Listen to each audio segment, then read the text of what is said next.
to day 2 of IJNR's virtual workshop on traditional ecological knowledge and indigenous knowledge systems. We had a great kickoff yesterday, getting a whole host of things on your radar. And today we've got a couple of really cool sessions, one on cultural fire, which we've heard some about already, and another on indigenous marine stewardship areas, the very first one designated in the US, actually. So we're excited about both of those. And to kick us off this morning, we have Melinda Adams and Ron Reed.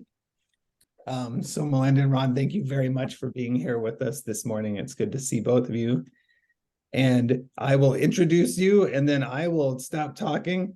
And I think, Melinda, we have you slated to go first. You've both been made co-hosts, so if you have presentations to share, you can just share your screen.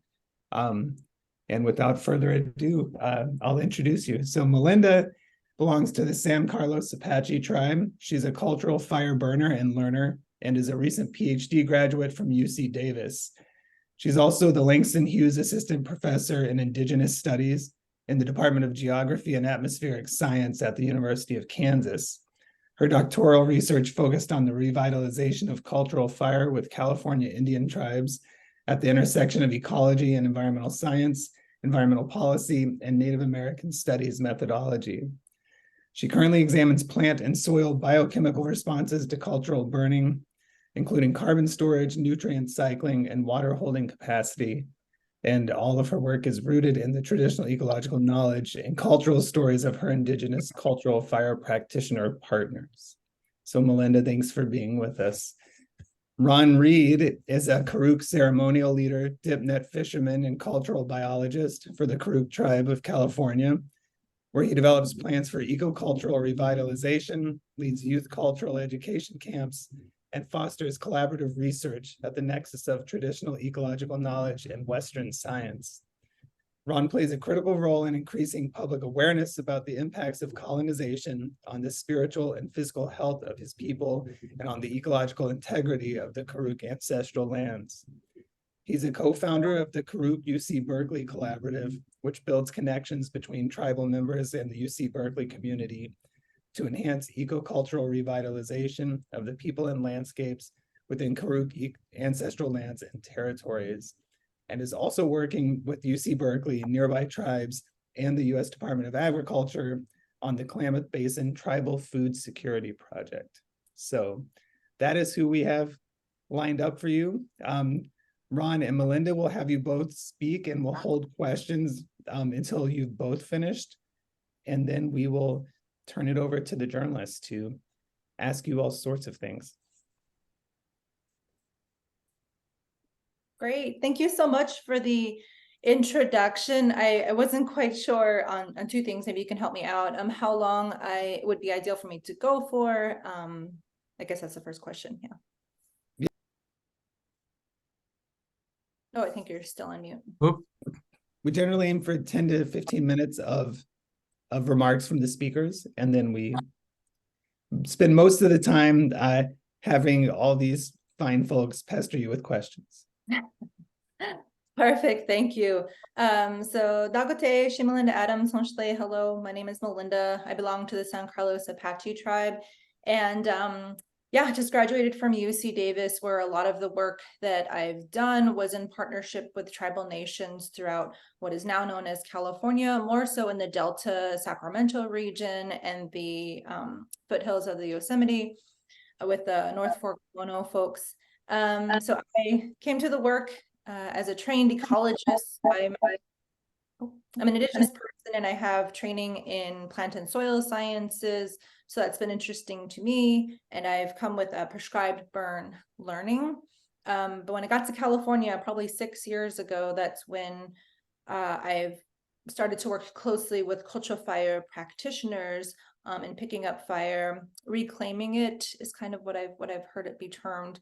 I tried to use the word revitalize for a while with the practitioners I work with, and they told me, Melinda, these ways aren't dead. Like, they're not gone. We're not reviving things. We're reclaiming them.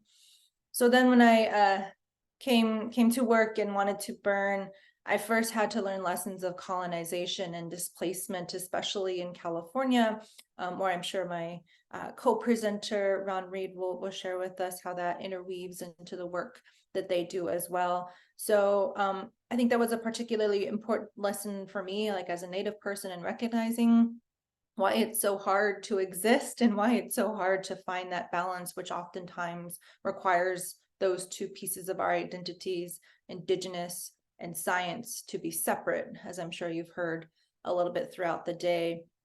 So yeah, reclaiming, not revitalizing, and then first learning about colonization, sciences that are rooted and upheld through different systems of colonization. It's important to learn those things, and why reconnecting to these lands and waters, why reconnecting with fire has so many barriers to it. I think that was particularly helpful with the cultural fire practitioners that I've been able to work with. So I came in wanting to learn ecology, but very much had to learn the policy side to a lot of things. And at the root of it is access to ancestral lands. And at the root of it is federal recognition or unrecognition, unratified treaties, those that aren't executed and upheld. As we know, many of them are not. Many of them are acknowledgements at this point, non-enforceable. So all of that has a lot to do with fire. And so the way that I think about fire is that it's a lens through which we can retell stories of especially California history. We can't start at 1850 when the state, quote unquote, became a state. You know, these landscapes were very much tended to and very much shaped by Indigenous peoples and our close connectedness with water and fire and plants and soils. So I think that gets lost a lot when we think about terms like fuels reduction, like wildfire mitigation. It doesn't necessarily always include Indigenous people's perspective. And we have a lot of practitioners, particularly in California, that are helping shape policy. Mr. Reed is one of them, and comes from peoples who are very much helping shape state, and I would venture to say across the country policy, where Indigenous peoples are leveraging our power back to be able to pick fire back up. So that's a little bit about the perspective, like the lens of which I think about fire. So on top of those, I'll kind of touch on two things. So, or maybe three, 2 to 3 things. The first is these ecological lessons. So what it is that I do is that I'm now a physical geographer, and what that means is that I work pretty closely with plant and soil responses to cultural fires specifically. And what it is that I do is that I try to not have burns be done in an agency type of style, where there's a lot of fuels, there's a lot of machinery. People don't necessarily come back and see the reflourishment, the regeneration of plant materials that are healthier now that you've placed fire to the ecosystem, because California is very fire dependent, but I venture to say that a lot of vegetation, a lot of ecosystems across the United States and the world are fire adapted and fire dependent. Our ecosystem health depends on it.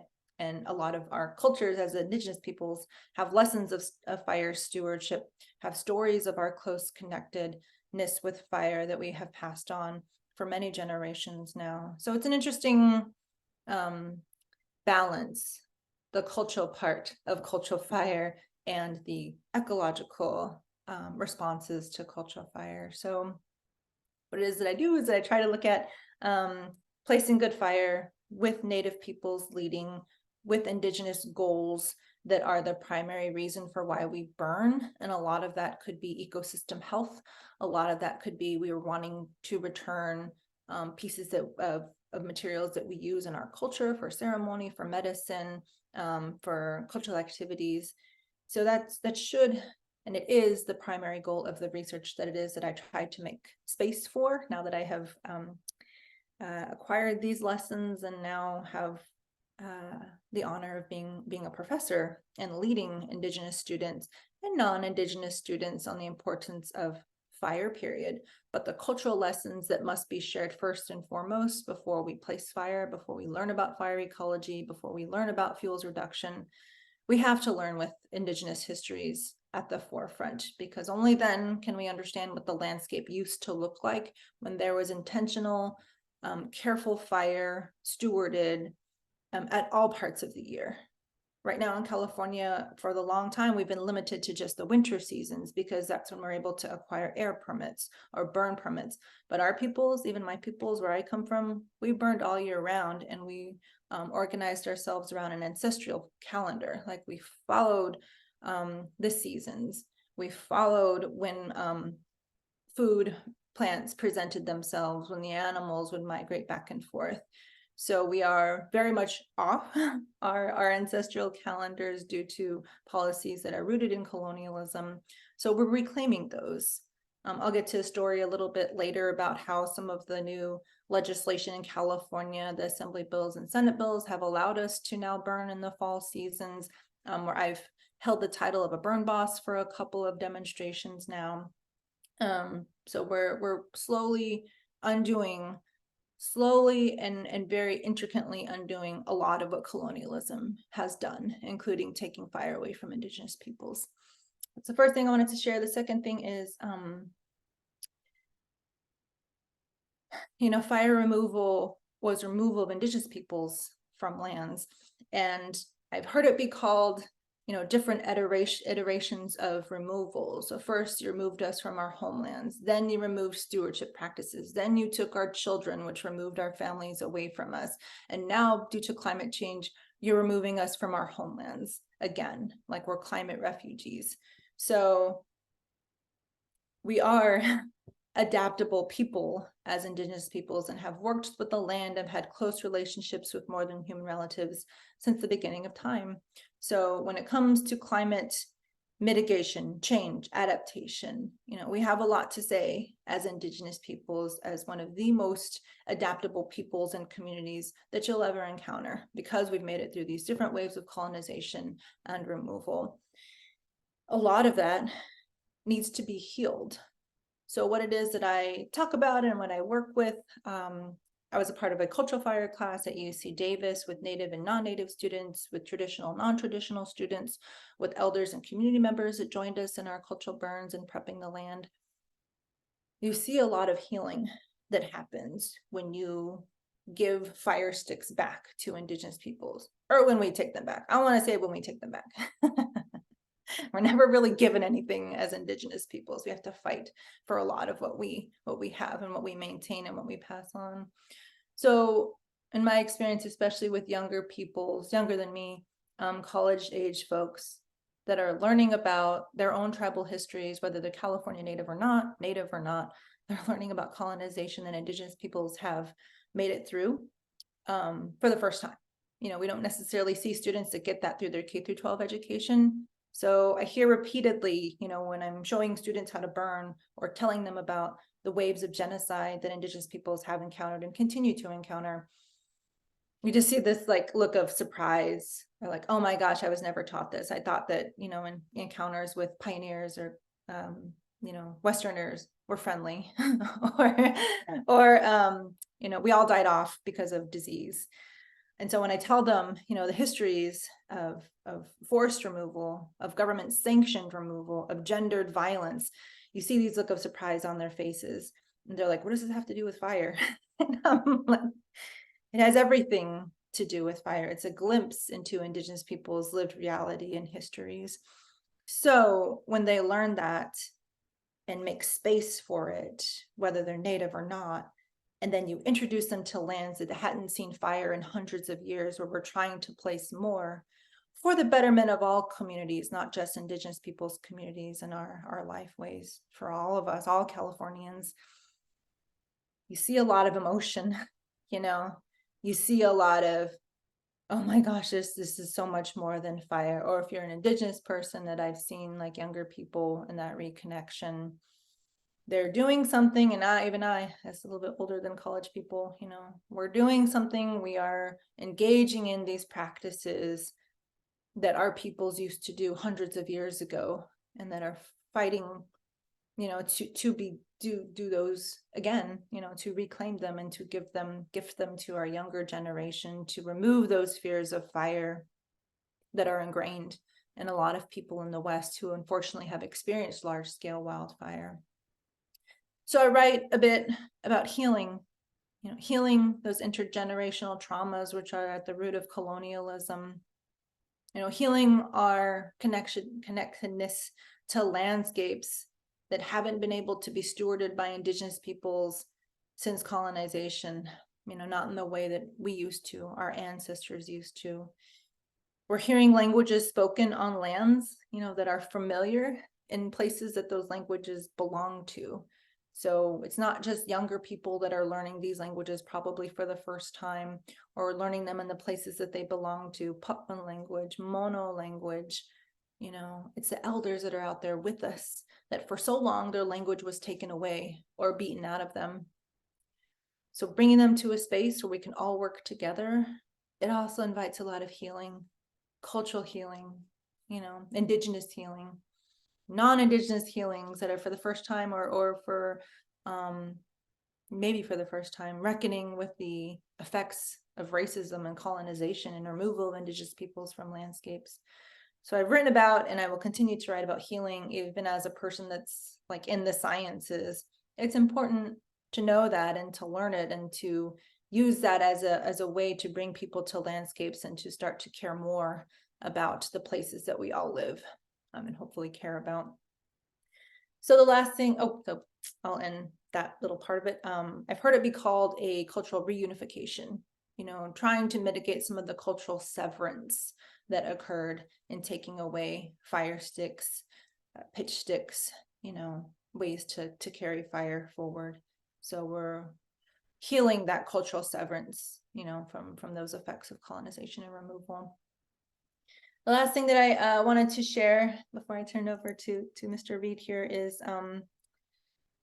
when I work in fire, what I've noticed, and actually what the practitioners that I work with, so I work with 2 Native women elders at a preserve system in Woodland, California, which is a little bit west of Sacramento, a little bit north of Davis, where I went to school. They're picking up fire, and when we have fire agencies out there with us, it's very much done in a certain way. It's a lot of white, male, militant type of approaches. And it's very different than the way that our peoples ancestrally burned and what we're trying to reintroduce culturally faced with multi-generations that are out burning on the land with us, that all experience this healing. So what we've noticed and what they want to make sure that I story tell or share with you all is that in a lot of our communities, it was the women that led with fire. And beyond fire, as a society, it was the women that held the greatest power. You know, before there were these gender differences that were enforced on us through colonization, because patriarchy came with colonization. You know, before that, our women were held in high regard and had circles of power that were based off of decisions were made based off of those women's society circles, including my tribe that we continue to try to take back. So I work with elder Native women that are reclaiming these practices, much like the work, Mr. Reed, that is being done at Hupa, Yurok, and Karuk. You know, we have Native women that are reclaiming these practices as well. So we want to think of it as rematriating, you know, remothering, re-giving life back to landscape, re-giving life to fire practices. And it's not to say that we're taking away from a lot of the Native men who are now known with cultural fire in media, in academia. Our society's always had a balance of men's and women's power, of men's and women's role. So the way that we try to situate rematriating fire is returning to that balance that we had as Indigenous peoples, using fire as one of the material tools, one of the things, you know, as a glimpse into our societies. So those things are what I have to intro for you all today. I hope that helps with TEK, traditional ecological knowledge, fire stewardship, cultural fire, wildfire mitigation and management. So I hope, Mr. Reed, that is helpful in telling our stories here today.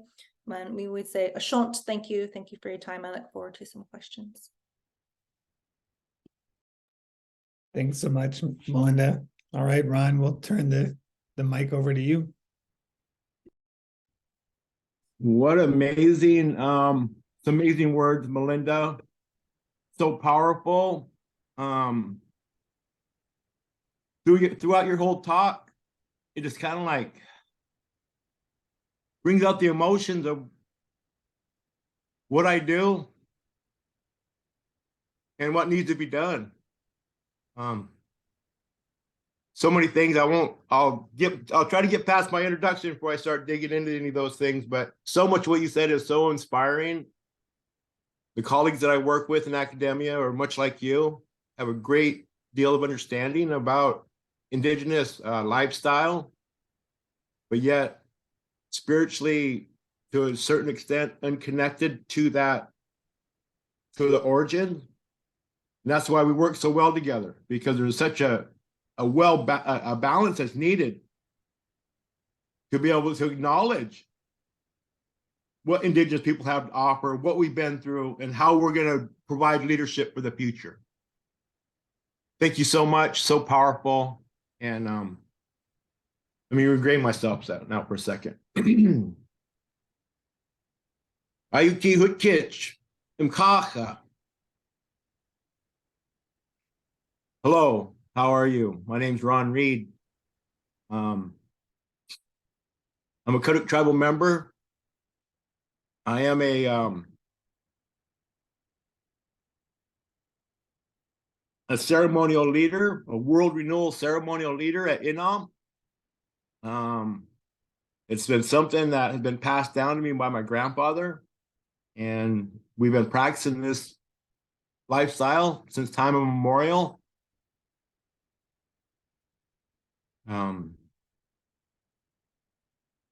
Okay. I'm a traditional dip net fisherman. I am a cultural practitioner. And what that really means is that I'm a father, I'm a husband, and I'm a grandfather. Everything I know about life is right underneath my feet within my family.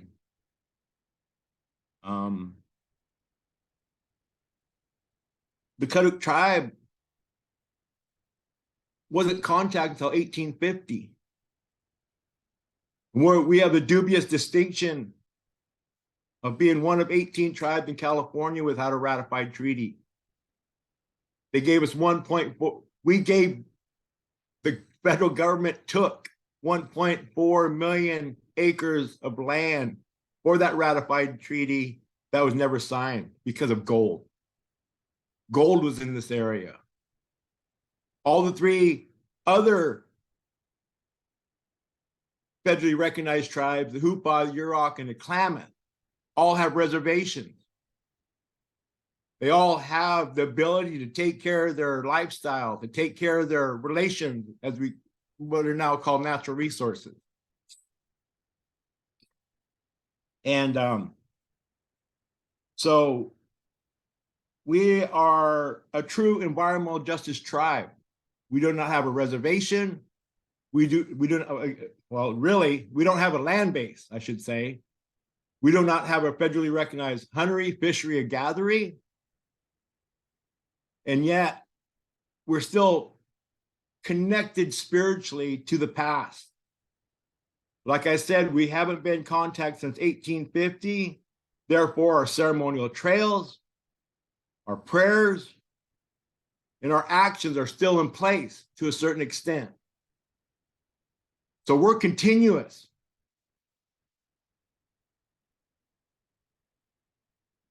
Rematriation, I like that. That's a new word of mine. I'm already in love with it, because that's who I am. I'm trying to find my way in life. And what I found out, that in order for me to reach my full potential in life, is what do I do for the matriarchs? Matriarchs are the givers and taker of life. They provided life over time. Those are something very important to Indigenous people. or regalia is that in that same relationship, because the regalia we dance with, the spirits that we pray to, are all about equality, all about how do we reach into the future? How do we prolong life over time? We come to understand that the woman is the strength, and all of our resources that we depend on life over time is our medicine. The Kaduk people have been practicing this medicine since time immemorial. Indigenous fire is the Kaduk tribe's primary forest management tool. That's the only tool we have out there that goes out and manages. We have fire periodicity for different resources. And all these periodicity challenges fall under the ceremonial umbrella. The ceremonial umbrella dictates when do we start burning, how do we start burning, and why do we start burning. So there is right now a very great understanding in the scientific community how important fire is to the landscape in a purely physical being. But what's being missing is the spirit of fire. The spirit, we believe spirit, the fire has its own spirit. So we feed that spirit like we feed anything else with life. We give to that spirit what we need for our inherent responsibility, which is to provide life over time for human beings, and that's by way of the resource we depend on. The regalia species that we depend on is enhanced by fire. A lot of the species have mates for life. The woodpecker, the otter, and other resources mate for life. And so when you become a hunter, fishery, a gatherer, or a medicine person, those are the things that come into your perspective. Those are the things that are being taught to you. Those are the things that you get understood. It's all connected to fire. It was known a long time ago that fire provides lifestyle, indigenous lifestyle. You take away fire, all our food dries up and goes away. The water dries up and goes away as well. So people knew that at the point of contact. When there were scouts with the cavalry extinguishing neighboring nations, they were giving them the tricks of the trade. You cut this off, you cut off their power. So you take away their fire, they have no more food. They take away fire, you have no more intergenerational teaching. I have just rewoken from this colonial lifestyle that now allows me to address the issues as a man, finding out that the indigenous man is part of this oppression of women as well. Just because the patriarch society hands us the torch now and allows us to be the leader. It takes us away from the original source of energy, the original source of knowledge. So we have to plagiarize. We have to make things up as we go. But no, I've been taught by a very strong woman how to be, I've been handed down not the materialistic things of indigenous life, like song making, regalia making, etc. My great grandmother was an Indian doctor. I was handed down the spirit of our people. That has all been extinguished. I represent the spirit of not only the people, but of the resource that we represent. I'm a fisherman, I'm a hunter, I'm a gatherer, I'm a ceremonial leader, but everything is impacted by the lack of fire, the lack of understanding of what it takes for indigenous community health and wellness. I'm gonna tell you right now, ladies and gentlemen, indigenous fire is indigenous lifestyle. Without indigenous fire, I cannot bring my spirit back. I cannot reach into the ancient bag of tricks. That is a teacher. You go do these things, you learn these things. Without one or the other, it's unbalanced. We need fire in the landscape. I haven't worked in 6 years because of colonialism. I worked so hard and very effective with the tribal government to government, to address the ideas that we're talking about today, the things that are being taught in academically. I've been lecturing at Berkeley, Stanford, Oregon, Cal Poly, and I need to be speaking at Davis more. But I have a group of people now. I've been talking for 10, 15 years, and all these people are professionals now. This word has got out. I just want to leave you with one thing. I'm all over the place, but I just want to leave you with one thing. When I went to school in 1980, I was a basketball player. I was colonialized. I hated being a cut-up person. I hated poverty. I hated all the things attributed to that. I was running from it. Long story short, my medicine caught me, and I'm here today. I had a really good point that I was going to make, and it just eluded me. But I'll just say that one of the things that I stand for is academia. My son right now is at Berkeley getting his master's in forestry with emphasis on fire. Executive director of the Fire Generation Collaborative, a national organization. Right now, he's up in Seattle, Washington, working on the Pacific Northwest a federal advisory committee on changing the Northwest Forest Plan. Indigenous fire and community involvement is two of the headings that we're working on currently. So we have a little group together, Melinda. We should include you in this group as well. I'll be honored to kind of like to share that information with you. And, so anyway, I'm all over the place. I got emotional. Melinda, I'm going to blame this on you. I had a kind of like a pretty good direct conversation I usually have.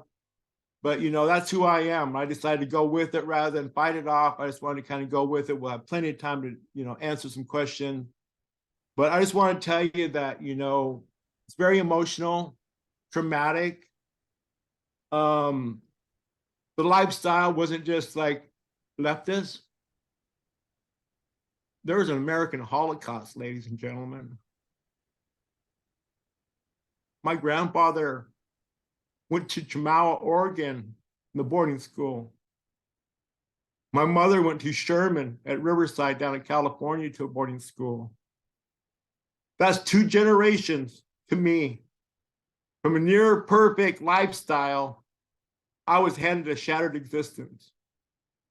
A shattered existence that I'm fortunate because of academia, because of my colleagues in Western science, able to pull me out of the dilemma that America has put Indigenous communities in across the nation.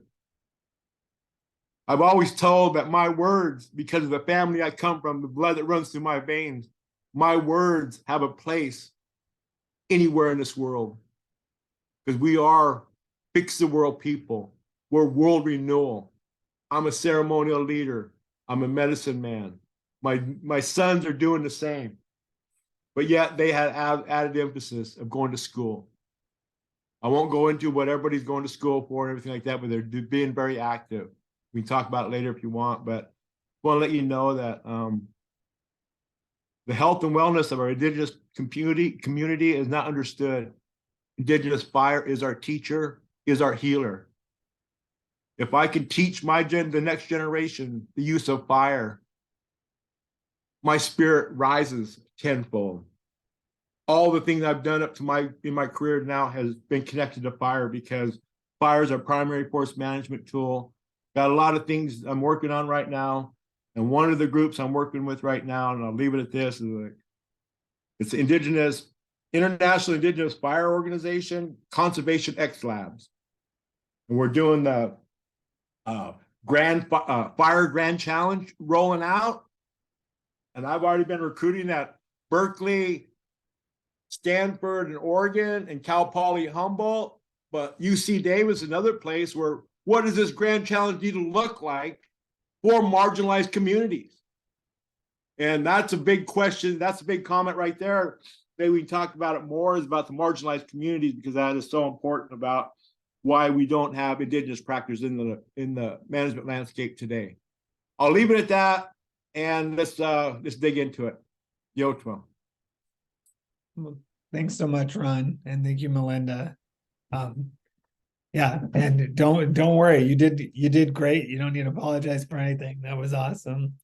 And we have a pile up of questions already, so I will just start calling on folks as they got them in. So Spurthi, you are up first. Thank you both, Melinda and Ron, for sharing your stories. And I just wanted to ask, and I think, Melinda, you touched upon this in your talk. There is thanks to colonization, there is a broken relationship with fire.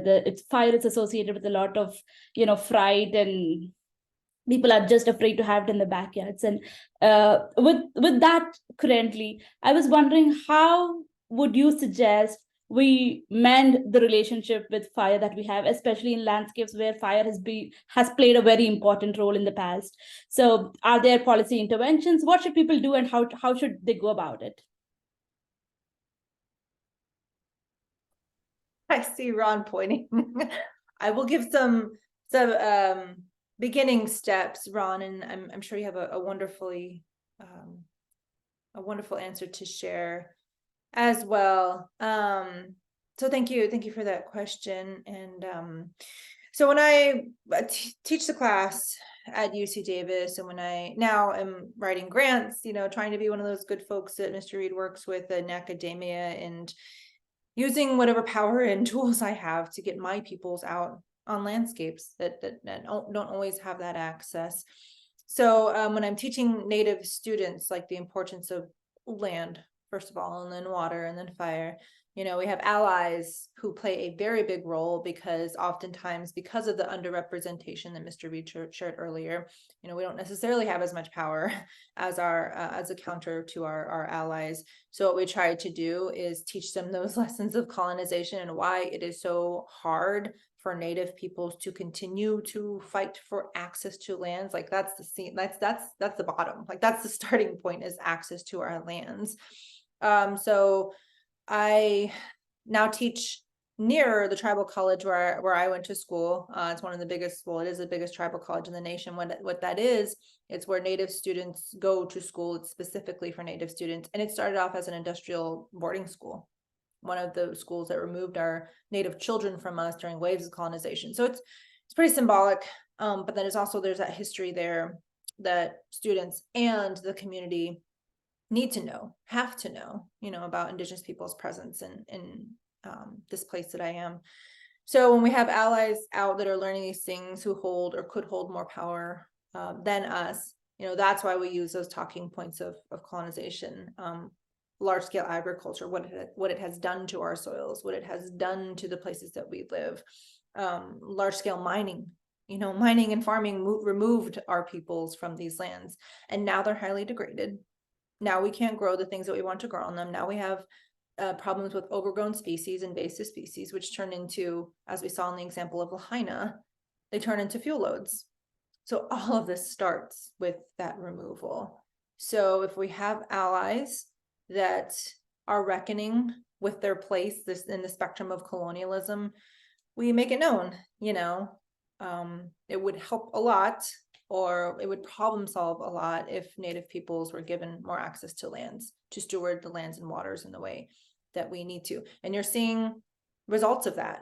This is decades worth of advocacy that people like Mr. Reed and their community for decades, having the peoples that have to heal from boarding school eras are on the front lines, talking about how important it is to return fire. And you'll see in California, the removal of dams, which are also a tool of colonization, which have also affected highly our environmental species and plants and fish and everything that it's related to.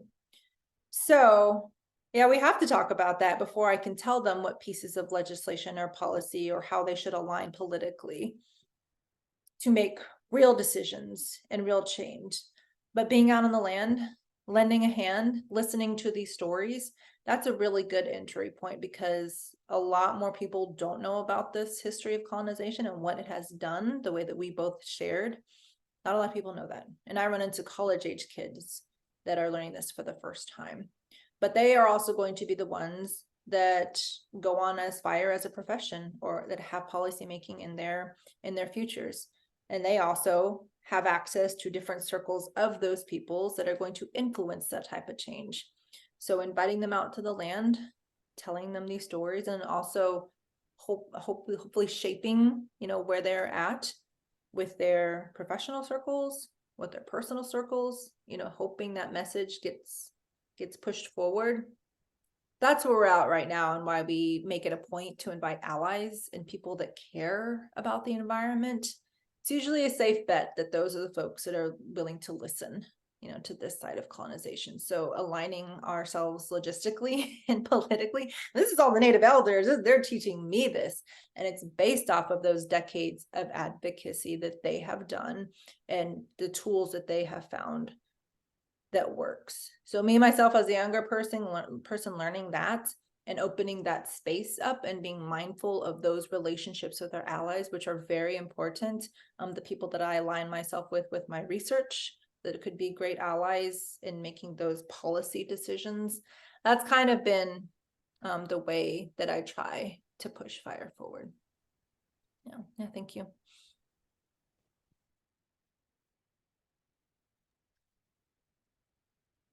So thank you so much for that, Melinda. I'll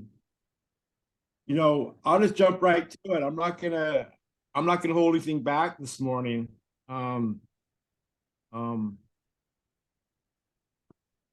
There's no golden rule why we're here talking about what we're talking about. No, there is a golden rule. It's about Uncle Sam being bankrupt right now. What has called that bankruptcy? Catastrophic wildland fire suppression. That was just an economic issue. We can all rationalize with economics. We can all ledger the scale with whatever we want to paint the outcome. But what you cannot disregard when you take a life, human or other physical beings. And fire suppression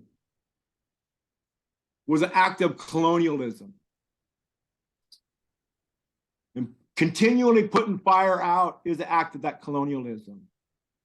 The historical trauma that isn't taught in the schools is basically that the state of California put out $1 million for scalps on Native Americans for putting fire on the landscape. That was the Cut people.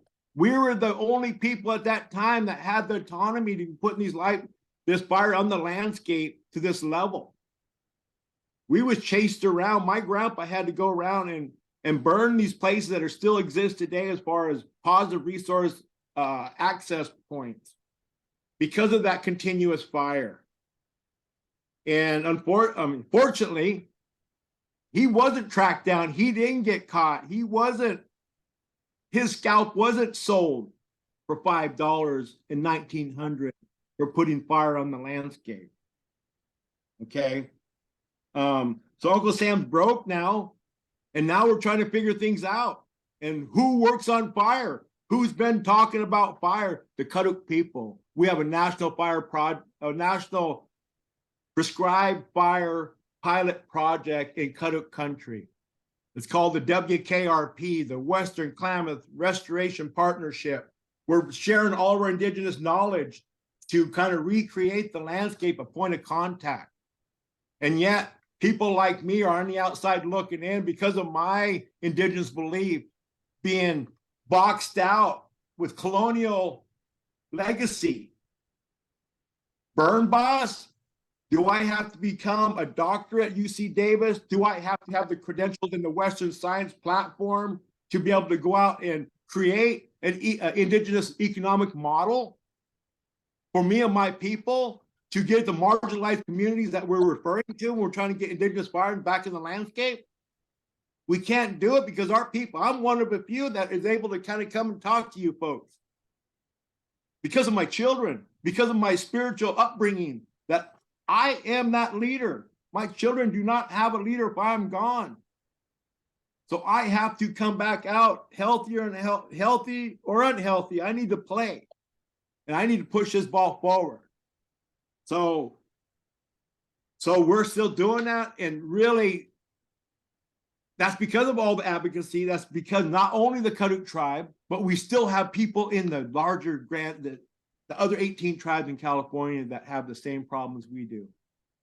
That's the point of unification right there. Those are the things I'm working with the Conservation X Lab of talking about, first of all, educating about marginalized community. How you're marginalized is different from the way I'm marginalized. The federal government created that so we can never get together to have the same medicine fire, that we can all bring our issues together like we used to make it the best thing for all things possible. So anyway, I'm way out there again. You're doing great, Ron. I'll leave it You're at doing that. great. We did have a question from Tom. Yeah, I have to tell you that both of you have done a very eloquent job, I think, of explaining what fire means to your culture. But how do you get that message across these days? It must be very difficult because you're talking about controlled fires. And when people hear about Western fires, especially out in this part of the country, we think of the uncontrolled wildfires such as those in Canada that cause major air pollution issues out here. This is one of the big climate change stories this year. I'm just wondering how much more difficult that is in terms of messaging for you when you have climate change causing more massive uncontrolled wildfires.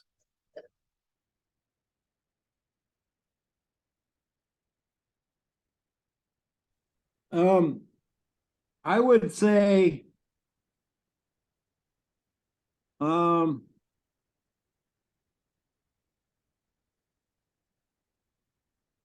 I just had something, but Melinda, you wanna speak to that? I'm sorry.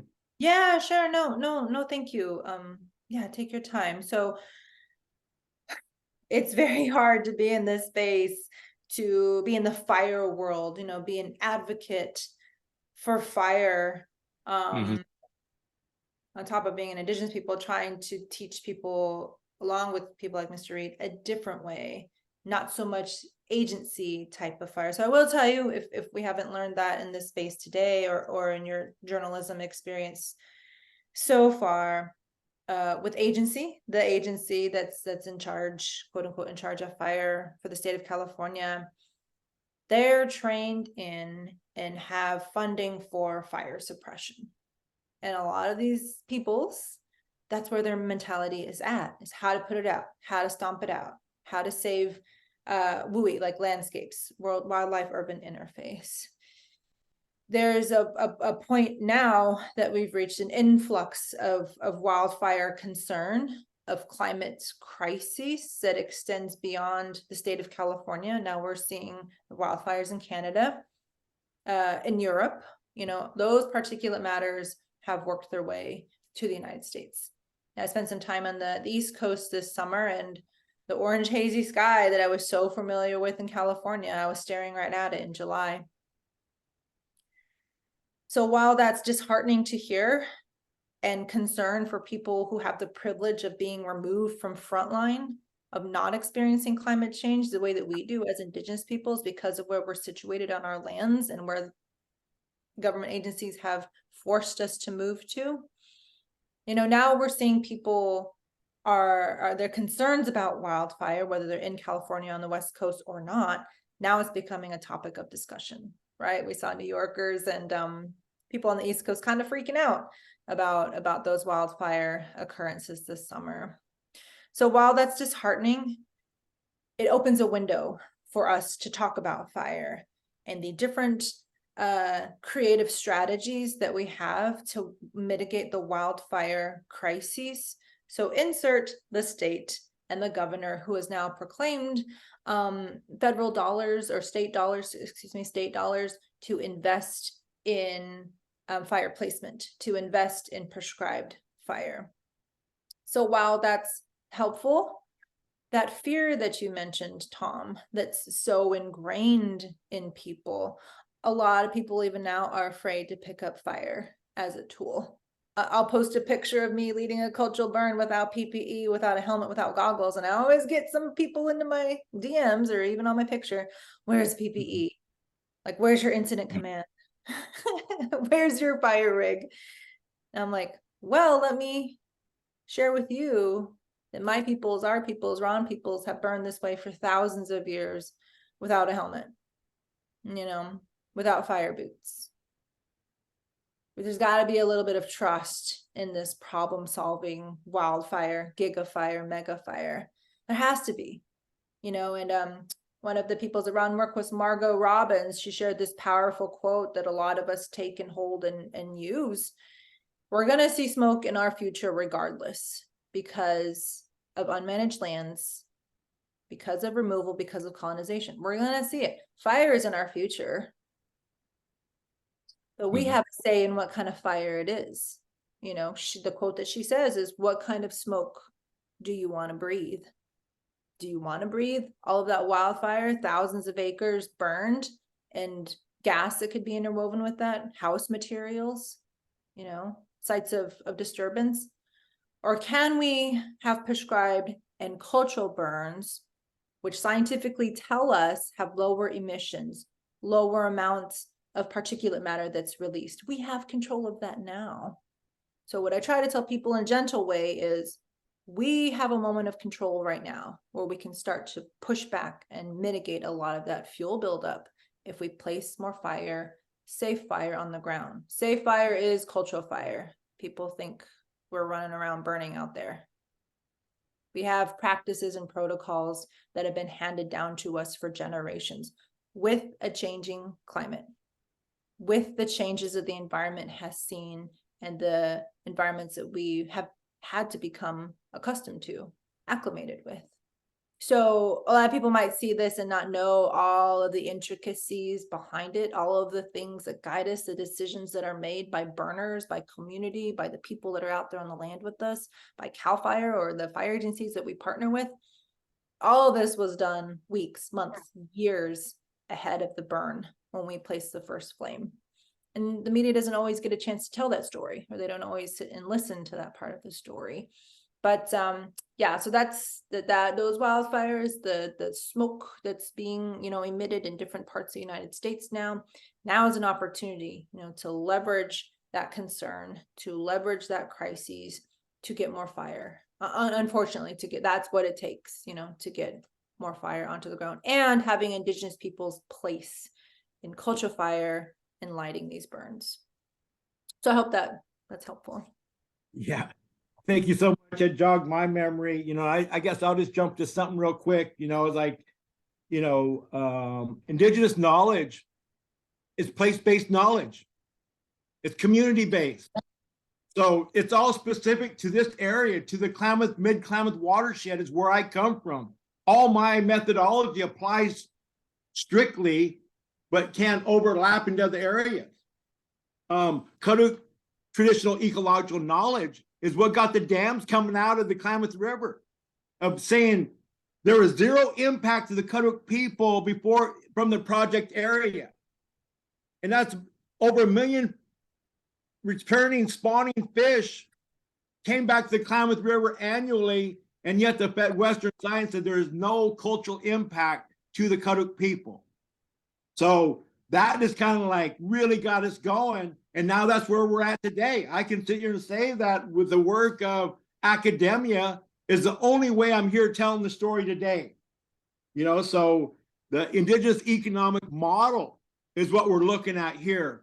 How is it that I'm sitting here teaching all these different magnificent people in the room today, and actually with Melinda and folks like Melinda, how can my knowledge, my innate knowledge has been passed down generation after generation, you know, over time? And how is it that I'm coming and teaching some of the most prominent fire people today, and yet we do not have an indigenous economic model for our marginalized communities to go out and apply fire to the landscape and have Western science be in its rightful place to come out and monitor and kind of you know, look and see what the impacts are, because that's really Western science, is reactionary management. Indigenous science with use of fire is enhance and maintain, right? So if we're going, it's like a common cold. You take care of yourself all along, you won't get sick. Same thing, you keep on putting fire in the landscape, the landscape will be healthy. So those are the things that were within our indigenous knowledge that are coming out today at great cost. And that right now is not a blood, sweat, and tears in a sense, but it's a cost of our indigenous knowledge lifestyle going extinct, from people coming in and plagiarizing from people like me and you, Melinda, and coming and taking my story and taking it and applying it to their story, and they're going doing something that doesn't really help us. There's an old saying, I'll leave it at that, is that there's a road paved to hell with great intentions. So that's kind of like where we're at. And without indigenous people, I hate to say where this road goes to. Thanks, Hey, Ron. Adam, do I have time for a quick related follow, or do you want me to hold it? Or If you don't mind holding just for the line here, if you can jot it down, we can probably get back to it. okay. Thanks, Tom. Bellamy, do you have a question? Yes, and sorry, I'm finding my notes here. Ashant, I wanted to say to Melinda, did I get it right? Thank you. And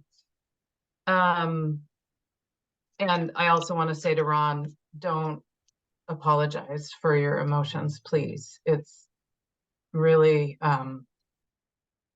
important for all of us to feel these things, and I applaud you for sharing.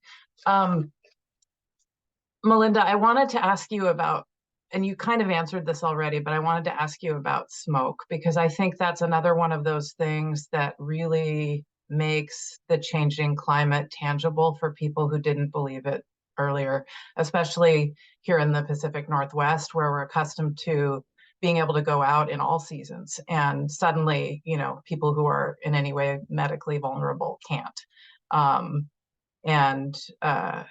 It just feels like we're in a period where that pace is really picking up speed. And so I think it just makes the case harder for you to make, maybe, even though here in Washington State, we have on Whidbey Island a demonstration project. This is the one, I've seen cultural fire there. It's called, well, the guy's name is Robert Palant. And it's kind of small, but I just wondered if there's anything, any of your people or allies that you have within the Native community, because he's a white guy, who are working with you and sharing your practices. I would love to be able to revisit that. And I would love to get Ron, your son's contact info, because it sounds like he's a great source for that story on the Northwest Forest Plan. But that was my main question. It was just kind of about smoke as it's interesting because it's so vital, the air we breathe, and yet, you know, then people just want to go indoors with their air conditioners or whatever, you know. No, I appreciate that. So I think I have two things that came to mind while we're on the topic of smoke. And I put in the chat, Margot Robbins, Cultural Fire Management Council, I've heard her ask that question, what kind of smoke do we want to breathe, which is pretty powerful. And I wanted to remind folks that, you know, fire was taken away for a very long time. And to the best of my knowledge, and Mr. Reed, you can correct me, Margot shares the story of how Western Klamath Restoration Project and Cultural Fire Management Council has been able to successfully get fire off the ground since 2012. That's not a long time. It is still in its infancy.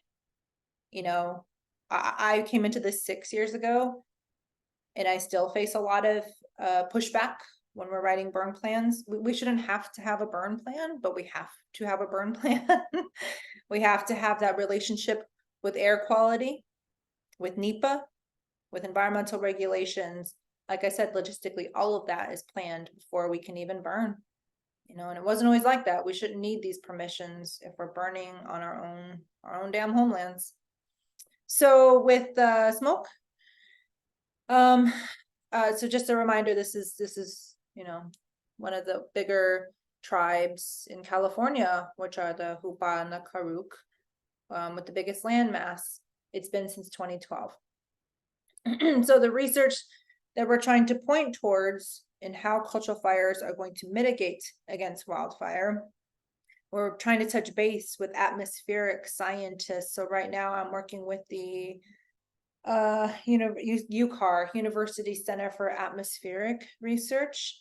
And because of the history of colonialism that we shared, you know, it's a big deal when we have Native youth like Mr. Reed's son going to Berkeley, you know, maintaining their cultural ways.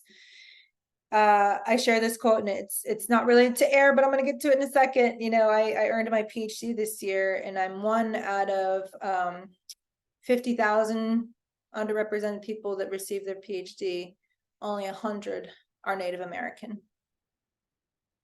That's a really small number, and I don't like being a small number because it's just a reminder, you know, of the access to education and the cultural responsibilities that aren't always welcomed in academia that my peoples have.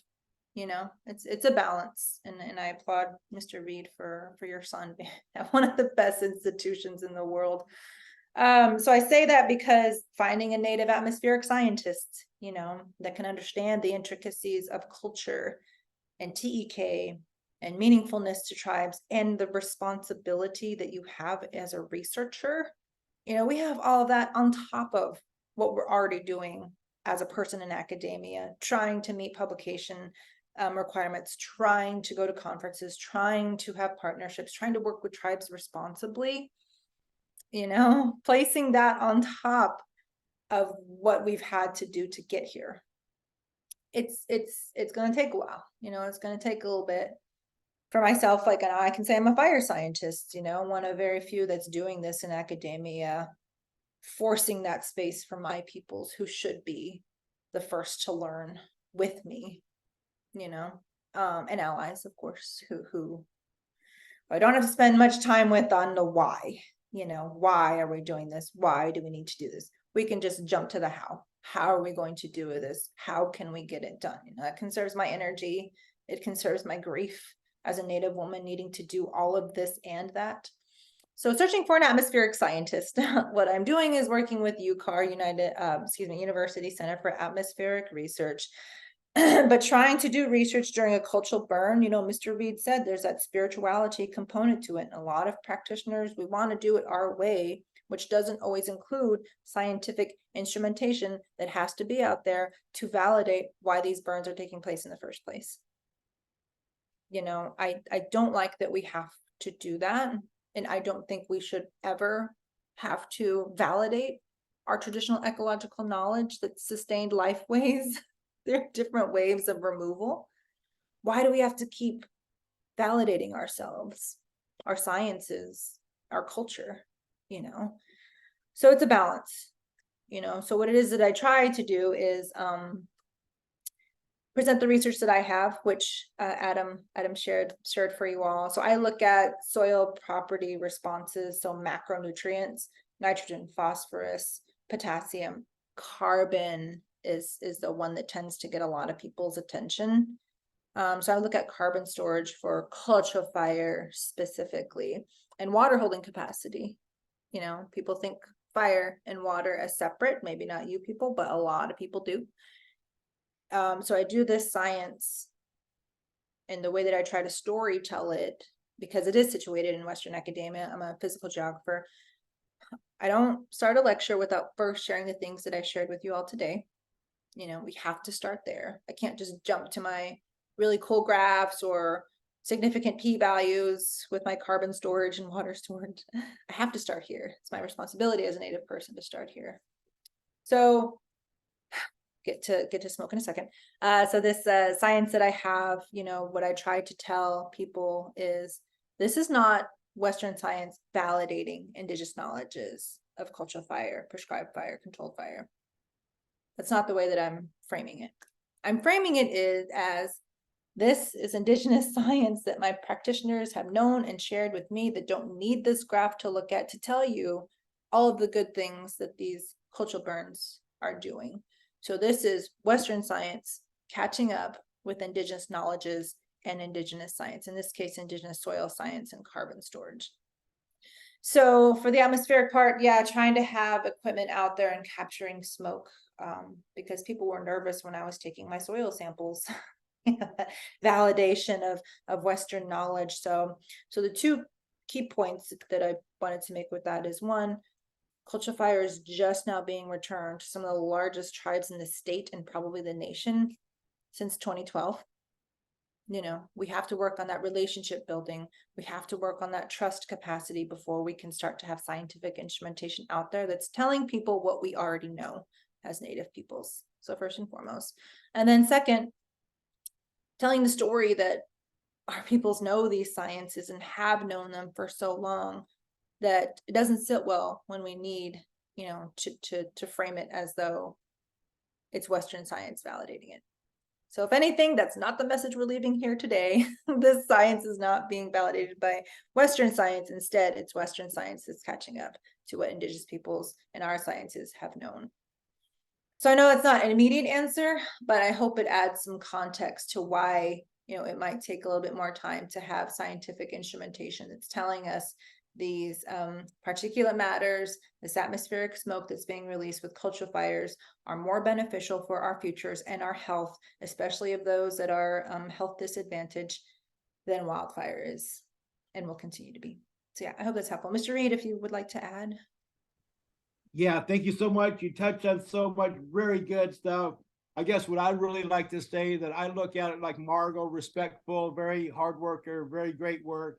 The Kaduk tribe, because of our political status, we build up all this fire technology, but we don't have, we're an environmental justice tribe. So we search for grants, you know, so, and then Humboldt County is a jurisdiction that there's a barrier between an ancestral territory, Kaduk country, from Humboldt County to Siskiyou County, one of the most liberal to one of the most conservative counties in our state.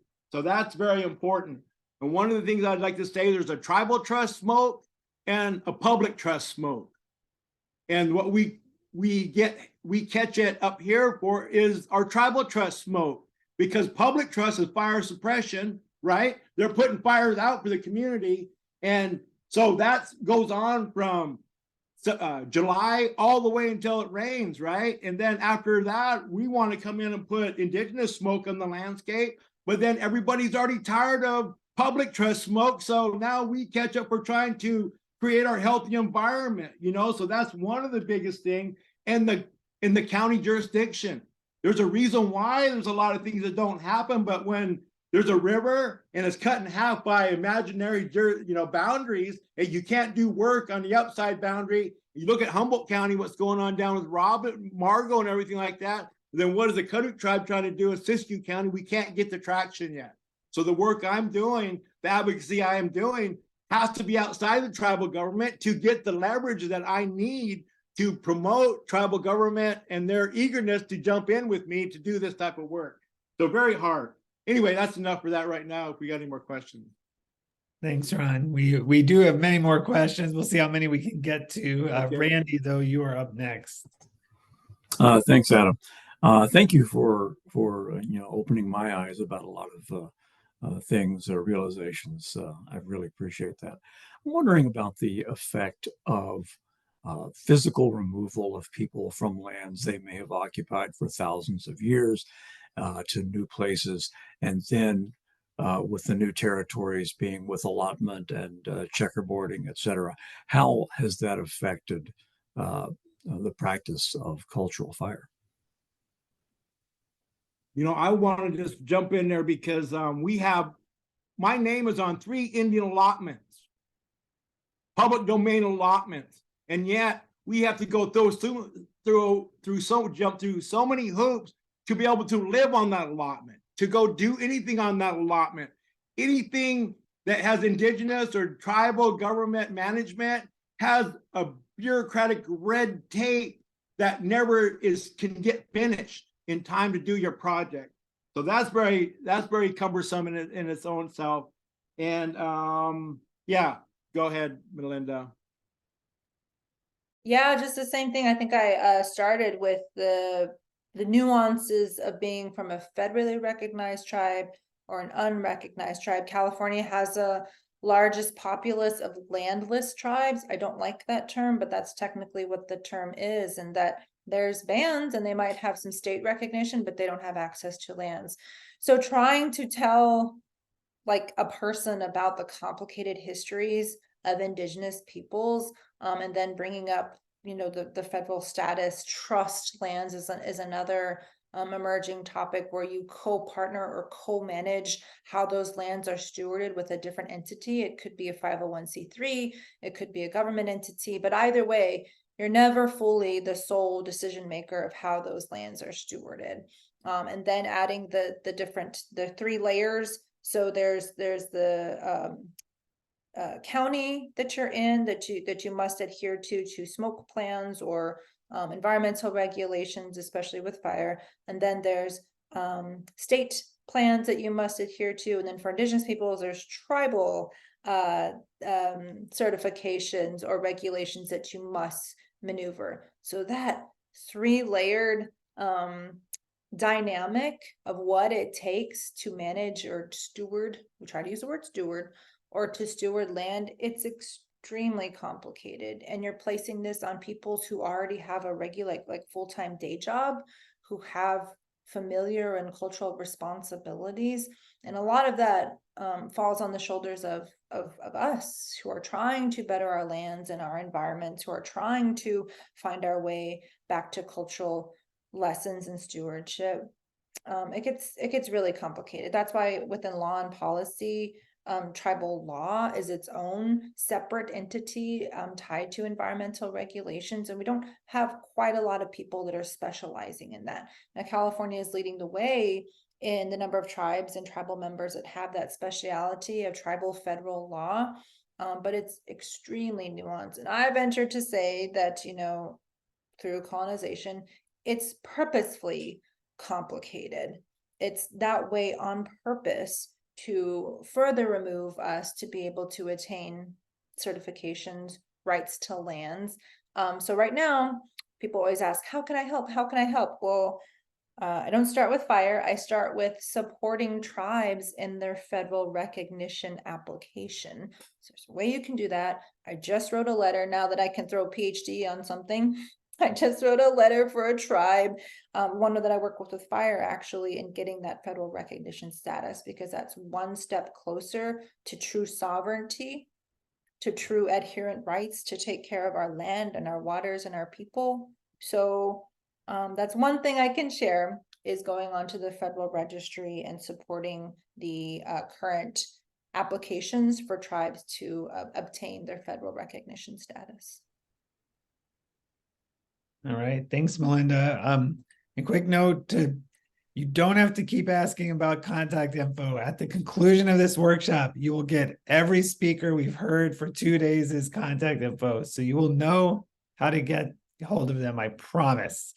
Any journalist who's been with us before can vouch. We do actually deliver on that. We have Grace up next with a question, I believe. Hello, thank you both for speaking. I've learned a lot and I really appreciate you being here. It sounds like you both have had successes in building partnerships with state and federal agencies and also non-tribal academics. And so I just wanted to ask what, in your opinion, contributes to those successes, or like what factors can make those partnerships successful?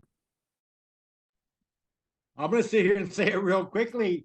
Jump on with academia, because you know what? That's all, I can find people that have this unprovoked spirit, I'll say. They have this spirit, they're searching, much like I was my first part of my life, searching for the answer.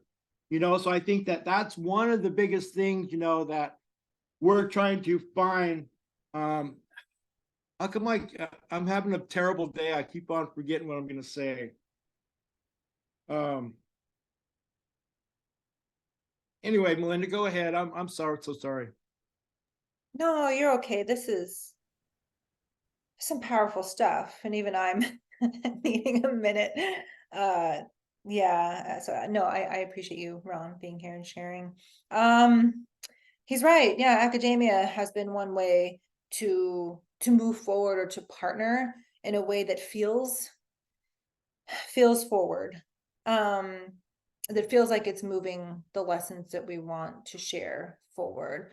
And I will say, being on this side, being in academia, I'm inspired by the native peoples that hold spaces in academia, and refusing, putting up those acts of refusal in grant timelines, in grant deliverables, and how an agency defines TEK or a viable tribe to work with. I've seen people turn things down or refuse to do whatever deliverable reporting that they're needing to adhere to for federal or state dollars. I started off as a junior faculty at a tribal college and learning these things, and couldn't dream of the day where you would put up resistance when people were asking you for things that had just given you money. But seeing that more native peoples emerging within academia, and putting up those refusals, I think that's been inspiring, because we're doing it in a way that's going to preserve the integrity of our cultures, which operates at a timetable much longer and much deeper than any ephemeral grant application or life cycle. So seeing that, and then spending time with elders who are not shy about putting me in my place. We're not shy. I say it keeps me humble, touching earth with them and touching wood with them, and making sure I'm doing this as responsibly as I can, because academics, they were made to keep us out. They were not made with Indigenous principles and values in mind. So having to navigate that as a student, but finding those peoples who are protective of it and who want to harness it, because the world is telling us it's time for Indigenous knowledges to be reawoken. It's time for them to have, and the people that hold on to it, a seat at the decision-making table. People are coming to us now. People are wanting this knowledge, but we have to have that protective layer on it. We have to only give bits and pieces at a time while those relationships are building and molding. So it's a lot of work. It's a lot of work, but there is a moment right now, Mr. Reed, and hopefully you're experiencing that too, where people are coming to you. People want to know this knowledge, but making sure we're safeguarding the spirituality, like you said, the cultural.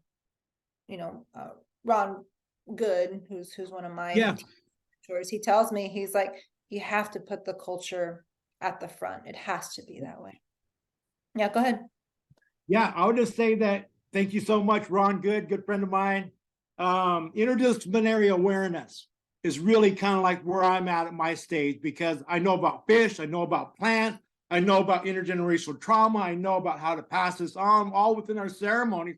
So basically, each village had one of these people that was a PhD in interdisciplinary science. How does one action has the interconnectivity? So that's really what we do. And that's the reason why, because a fisheries biologist has to come talk to me about plants. But then I'm going to sit there and say, we go burn for the plants and we're making water for the fish. There's no reason, there's a reason why all of our ceremonies around the fish runs. That's our indigenous monitoring. That's what takes care of the acorns. If you can take care of those things, much like you take care of your babies, you take care of your elders, everything else in between can take care of themselves. So those are the things that we know intuitively over time.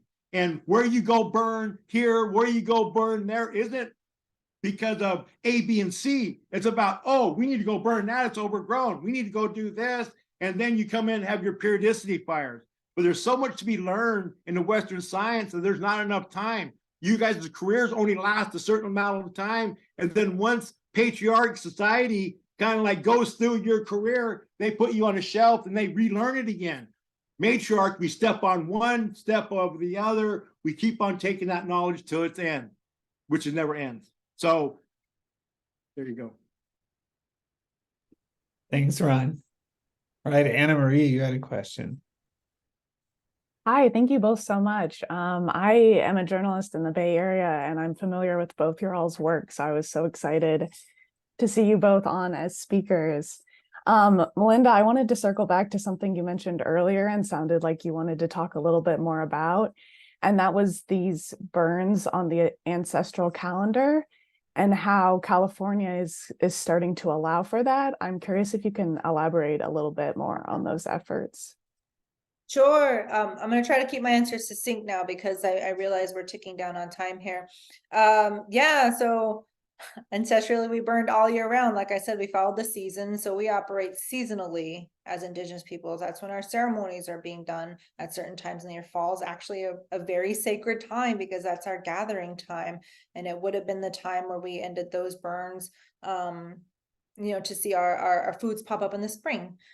So, yeah, just the way that we approach fire and all of its safety concerns, it has limited us to winter burns in California specifically for a long time. So recently in 2021, a bill was passed, AB 642 and SB 332. I might be getting those transposed, but nonetheless, they leveraged two things. The first is it lowered liability for cultural burn practices to allow more people to burn. And the second is that it equated the status of a cultural burn practitioner, a leader, to that of a state certified burn boss, which is huge because that takes many years. You usually have to be a fire professional and lots of dollars and lots of time. So it streamlines it a bit. And that was from the hard work of cultural fire practitioners as Don Hankins.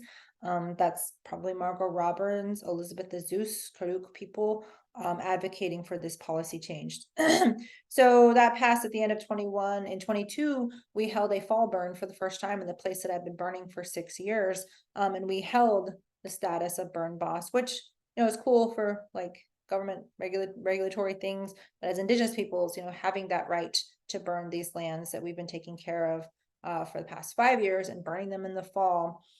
So what we're starting to see is in this space that I burn in particular, we knew this, but the plants are coming back much stronger in a fall burn than they are in a winter burn.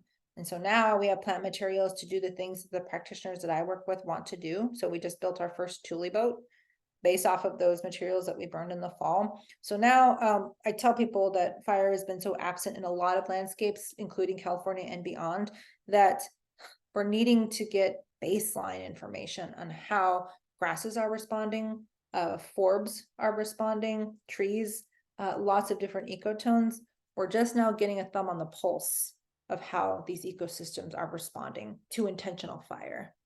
Like if that gives you the scope of how long and how the depth of which fire has been absent from our landscapes in California and beyond. So I'm in a different place right now and we're starting to get baseline readings on how vegetation responds to fire. Like that's where we're at. So yes, that's kind of, it's in its infancy in the return of fire, prescribed fire, controlled fire, cultural fire. We're taking those baseline readings to see how those vegetation species are going to respond, our plant relatives are responding, because it's going to keep changing because climate is changing. So the success story is now we can burn in the fall time, getting closer to that ancestral fire calendar, and the plant response is matching our ancestral fire calendar. So that's been a great success. That's great to hear. Thank you so much for sharing. Yeah, Ron, is there something you wanted to add? Yes, I do. The Kodak Tribe UC Berkeley Collaborative, you might be familiar with that a little bit.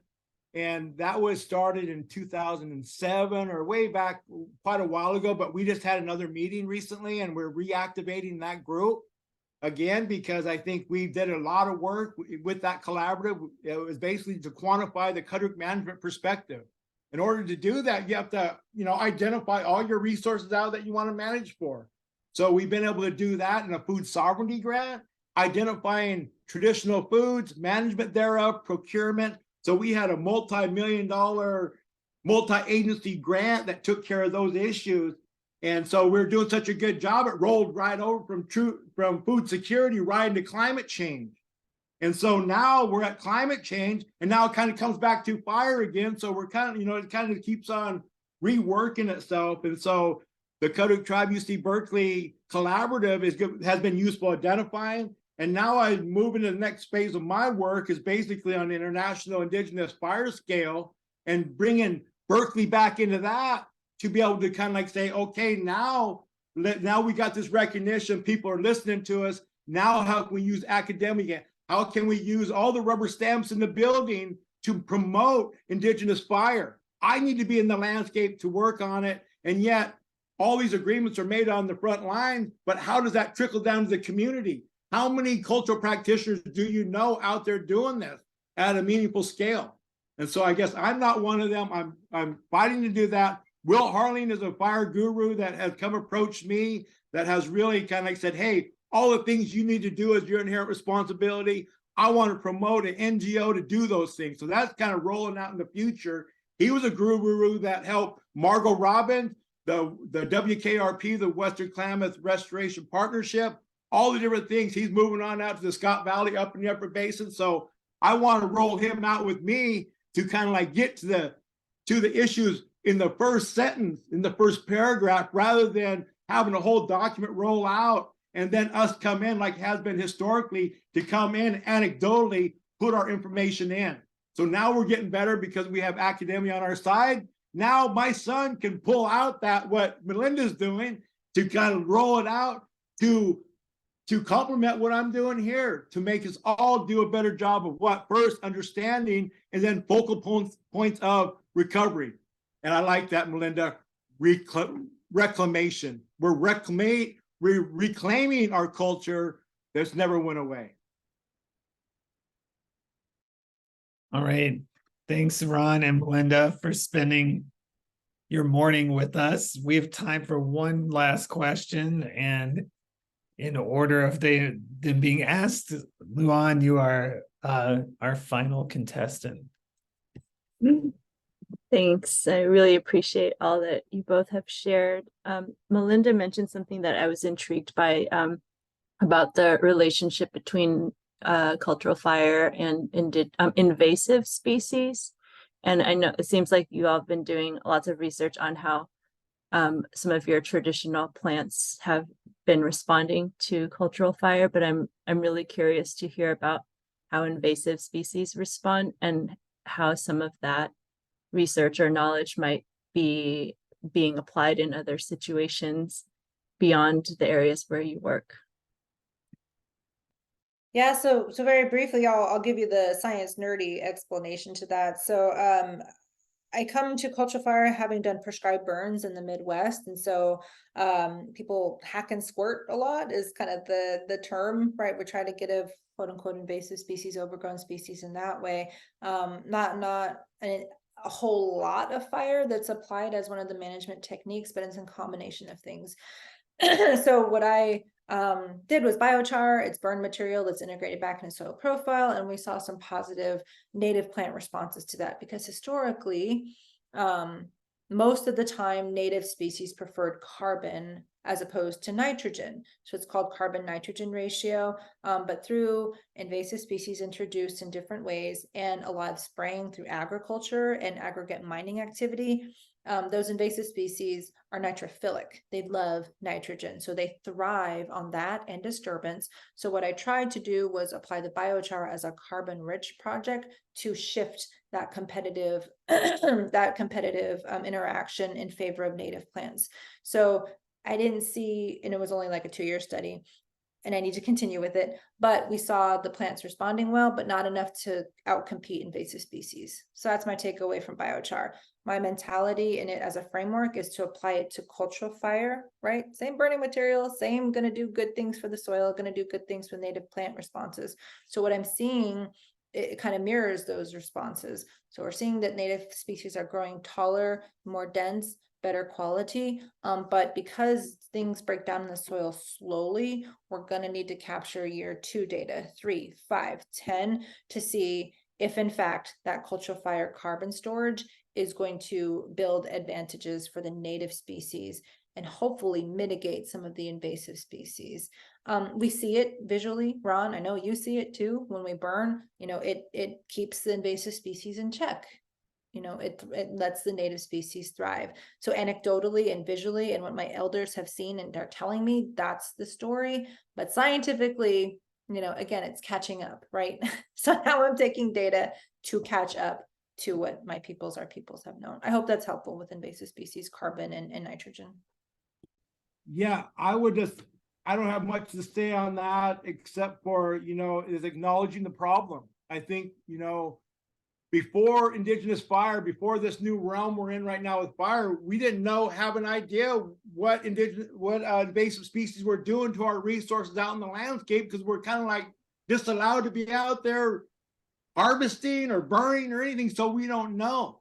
So indigenous fire takes us out in the landscape and it's acknowledgement of there's a problem or not. And then, like you say, then once you acknowledge a problem, one thing about kind of perspective up here, we don't have a reservation, so we've been relying on public trust information. And so we've had non-governmental organizations up here working for a long time on invasive species. So they have these patterns out here already. We know about them enough to know that once we acknowledge them, then we know how to deal with them. So once we get fire in the landscape, we can actually see how big of a problem it is and then isolate it and then get rid of it. And that's really, the only really thing I have on that. All right. Well, Melinda and Ron, I can't tell you how much we appreciate your time and your expertise and your stories. We're very grateful you were here with us this morning, and that was an amazing